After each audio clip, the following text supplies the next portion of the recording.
Hello viewers, இப்போ நம்ம சிப்பி காளான் வச்சு எப்படி ஒரு கிரேவி செய்கிறதுன்னு பார்க்க போகிறோம். நான் இப்போ தான் இந்த சேனல் முதல்ல ஸ்டார்ட் பண்ணியிருக்கேன். இதில் ஃபஸ்ட்டு போடுற வீடியோவே சிப்பி காளான் பற்றி தான். நான் இன்றைக்கி தான் ஸ்டார்ட் பண்ணியிருக்கேன். எங்கள் அம்மா வீட்டில் இல்லாததுனால எப்படி செய்கிறது, பசங்கள்லாம் வீட்டில் எப்படி சமையல் கற்றுக்கிறது அப்படிங்கிறதுக்காக நான் இந்த சேனல் ஸ்டார்ட் பண்ணியிருக்கேன். இந்த சேனல் பேர் சமையல் வித் சிங்கிள் பசங்க அப்படின்னு வைக்கலான்னு இருக்கேன். ஓகே, இப்போ வாங்க எப்படி சிப்பி காளான் வச்சு நம்ம சமைக்கிறதுன்னு பார்ப்போம். இப்போது வீட்டில் இருக்கிற பொருள் வச்சே தான் நம்ம செய்ய போகிறோம். ஃபஸ்ட்டு எண்ணெய் ஊற்றிக்குங்க. எண்ணெய் உங்களுக்கு எவ்வளோ தேவையோ அவ்வளோ ஊற்றிக்குங்க. எண்ணெய் உங்களுக்கு ரொம்ப தேவைப்பட்டுச்சுன்னா அவ்வளோ ஊற்றிக்குங்க. எப்பவுமே நான் எண்ணெய் அதிகமாக தான் சேர்த்திக்குவேன். அதனால நான் எண்ணெய் அதிகமாகவே ஊற்றிக்கிட்டேன். அடுத்து எண்ணெய் நல்லா காய்ச்சதுக்கப்புறமா கடுகு 2 ஸ்பூன் போட்டுக்குங்க. கடுகு நல்லா பொரியட்டும். கடுகு பொரிஞ்சதுக்கப்புறமா பச்சை மிளகாயும் பெரிய வெங்காயம் போட்டுக்குங்க.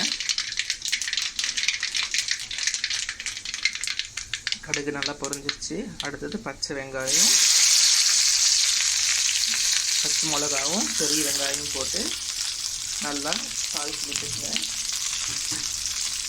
இது நல்லா எண்ணெயிலேயே நல்லா வேகணும். தண்ணி விட்டுறாதீங்க.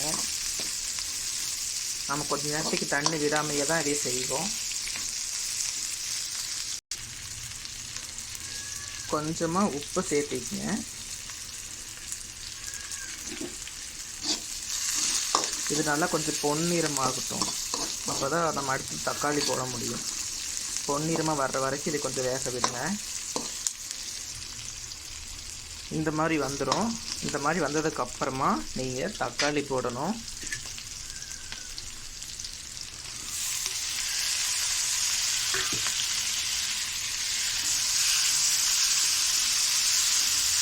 தக்காளி போட்டு நல்லா இது வதங்குற வரைக்கும் வேக விடுங்க.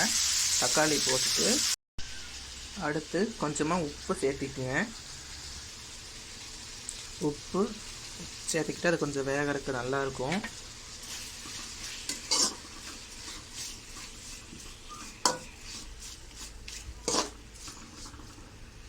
உப்பு சேர்த்திக்குங்க. உப்பு சேர்த்துக்கிட்டு இது நல்லா வேகட்டும். இது நல்லா தக்காளியை நல்லா இது வதக்கி விடணும்.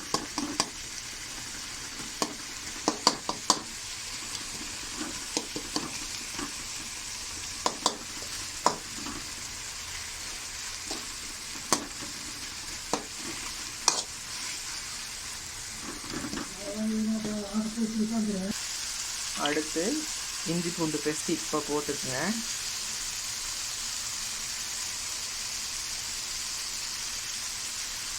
இஞ்சி பூண்டு பேஸ்ட் போட்டுக்குங்க. கொஞ்சமாக மல்லித்தூள் போட்டுக்குங்க. கொஞ்சமாக தேவையான அளவு மிளகாத்தூள் போட்டுக்குங்க.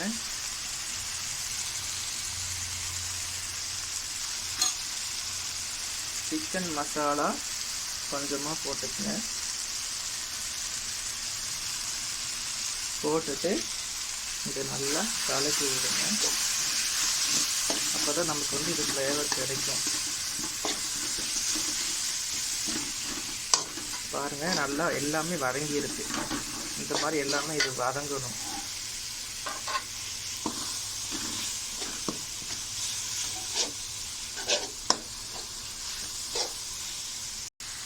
அடுத்து நம்ம காளான் வேகிறதுக்காக தண்ணி ஊற்றணும். தண்ணி ஊற்றிக்குங்க. உங்களுக்கு குழம்பு மாதிரி வேணும்னா தண்ணி நிறைய ஊற்றிக்குங்க. இல்லை கிரேவி மாதிரி தான் வேணும்னா தண்ணி கொஞ்சமாக ஊற்றிக்கிட்டு இதை கொஞ்சம் இதிலையே கொஞ்சம் வேக விடுங்க. கொஞ்சம் கொதிக்கட்டும். இப்படி கொதிச்சதுக்கப்புறமா நீங்கள் காளான் உள்ள போட்டுடலாம்.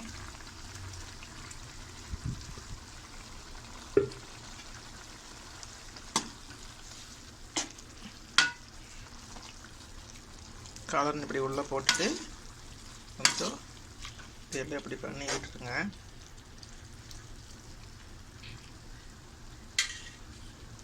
இது நல்லா கொதிக்கட்டும். ஒரு 10 நிமிஷத்துக்கு இது கொதிச்சதுன்னா காளான் வெந்துடும். அதுக்கப்புறமா நான் ஆஃப் பண்ணிக்கலாம்.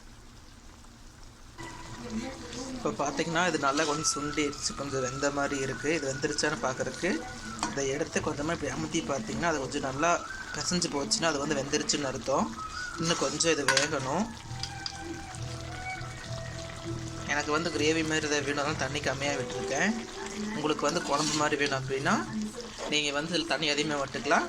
கொஞ்சம் தேங்காய் அரைச்சி ஊற்றுனீங்கன்னா இன்னும் கொஞ்சம் அதிகமாக இருக்கும்.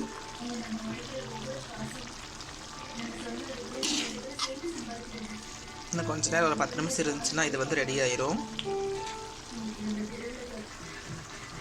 இப்போ வந்து பார்த்தீங்கன்னா 10 நிமிஷம் ஆயிடுச்சு. இது நல்லா கொஞ்சம் வெந்துருச்சு. ஓகே, இது வந்து தோசைக்கு நீங்கள் தொட்டு நல்லாயிருக்கும். ட்ரை பண்ணி பாருங்கள் வீட்டில். இந்த சேனல் பிடிச்சிருந்துச்சுன்னா லைக் பண்ணுங்கள், கமெண்ட் பண்ணுங்கள், முக்கியமாக அதை சப்ஸ்கிரைப் பண்ணுங்கள். உங்களோட விஷ் எனக்கு எப்பவுமே வேணும். ஃபஸ்ட்டு ஆரம்பிச்சிருக்கேன். சக்ஸஸ் ஆகிறதுக்கு நீங்கள் தான் வந்து எனக்கு வாழ்த்து சொல்லணும். முதல்ல பண்ணியிருக்கேன், சந்தோஷமாக இருக்குது. Okay, thank you.